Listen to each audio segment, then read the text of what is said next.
There is a difference between being serious and being sincere. In frivolity, there is a lightness which can rise. But in seriousness, there is a gravity that falls, like a stone. Why do the troubles begin when the teaching begins? So they would say that the study of Zen is like putting legs on a snake or a beard on a eunuch. Zen, you see, traps you, cunningly enough, into going through a great discipline.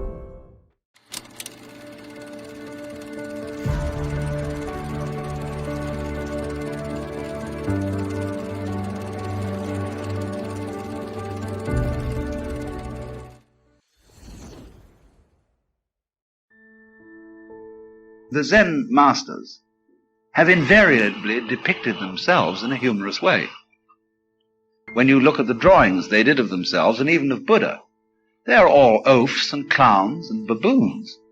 You know that marvelous character, Hote, who is the fat Buddha. He's not exactly, he shouldn't be called the fat Buddha. He's really a Zen tramp.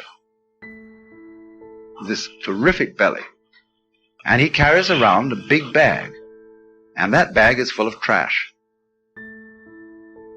It's all odds and ends which nobody else thought were important. But Hote is like a child. He has no prejudice about things. And anything might be important. And so he picks up old rags, bottles, bottle tops,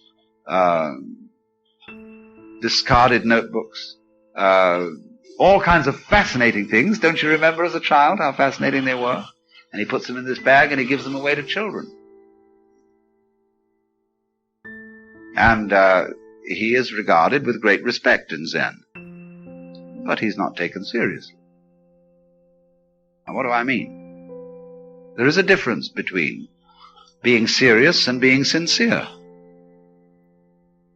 In frivolity, there is a lightness which can rise. But in seriousness, there is a gravity that falls, like a stone. And thus the angels fly, because they take themselves lightly.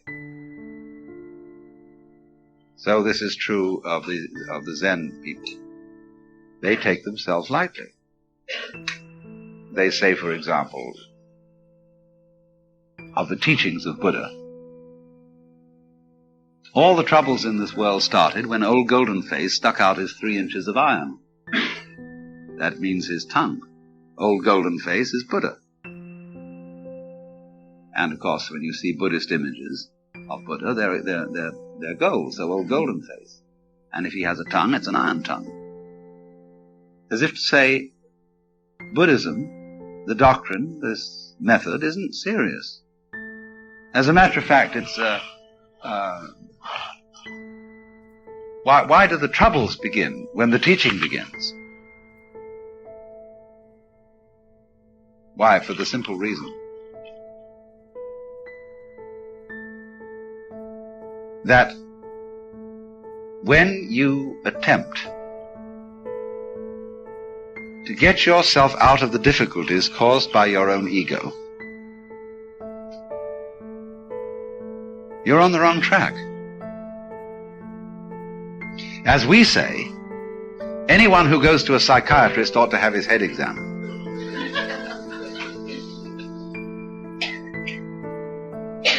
And you see the many levels of meaning in that statement. So they would say that the study of Zen is like putting legs on a snake or a beard on a eunuch. It is somehow, we would say our metaphor is gilding the lily. Is doing something unnecessary, and by doing it, making a mess of everything. Because, lilies are not very happy when gilded. As legs find snakes find legs inconvenient.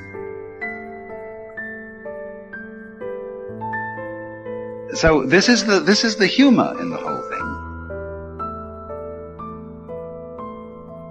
That when you catch yourself doing something such as looking all over the house for the spectacles you're wearing. There's nothing when you find out what you've done but to laugh. And so in the same way, when you are trying to get yourself liberated from an ego which never existed in the first place, when you discover that that's the case, there's nothing for you to do but laugh at yourself. And the whole of Zen is based on this. Zen, you see, traps you, cunningly enough, into going through a great discipline. And boy, it's not the case of somebody coming out and telling you, you come here and this discipline is good for you, and you better crowd in around here and all take it.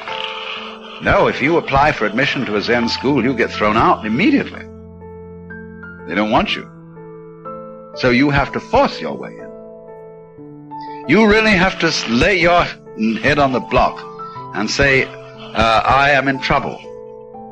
I firmly desire, I sincerely intend, I will curse and swear that I do indeed want to become a Buddha before anything else in the world. And unless you make that much fuss about it, they will not let you in. And then what they do is they fix you up with the funniest problems. There are two that I might illustrate this with. One is, you have to show the teacher who you really are. Not who you've been brought up to be, but who you are originally before your father and mother conceived you. That is to say, you must perform a completely sincere and spontaneous act, or they will ask you to hear the sound of one hand. You know, there's a Chinese proverb which says, one hand doesn't make a clap. So what is the sound of one hand? Whew. You know those rascals, what they get away with. But they get away with it, you see, just as long as there's someone ready to be fooled. Just so long as you will allow yourself to be put down into pretending that you're just poor little me, and that you're this little separate ego who has all these problems, and is disconnected, and it isn't after all the whole universe. And as long as you feel in that way, some smart old master can put you down and can trap you up by persuading you in some way or other that you haven't made it. And you've got to make it. You've got to attain that thing, you see. That's your egotism.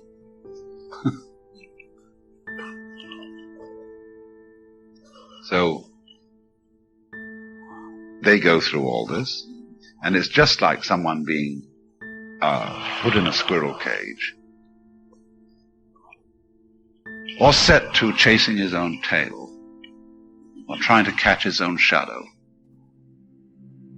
but under the supervision of a teacher who knows just exactly what's going on. The teacher himself has been through it, and he's not like the other kind of teacher who is still a student and who is urging his students to keep on the rat race because he's still on it. Finally, it dawns. You see, when you persistently do something absurd, eventually you'll have to see it. As Blake says, the fool who persists in his folly will become wise. But if you're really consistent about it, if you really go for that foolishness, then you will suddenly realize that you have made yourself absolutely absurd. Then there is nothing to do but laugh. And as for the teacher who trapped you into this, you're very, very grateful to him. But you see that after all, he's a big hoax. Because here he is in his robes and in his dignity. And he's just an old rice bag who tricked you into this.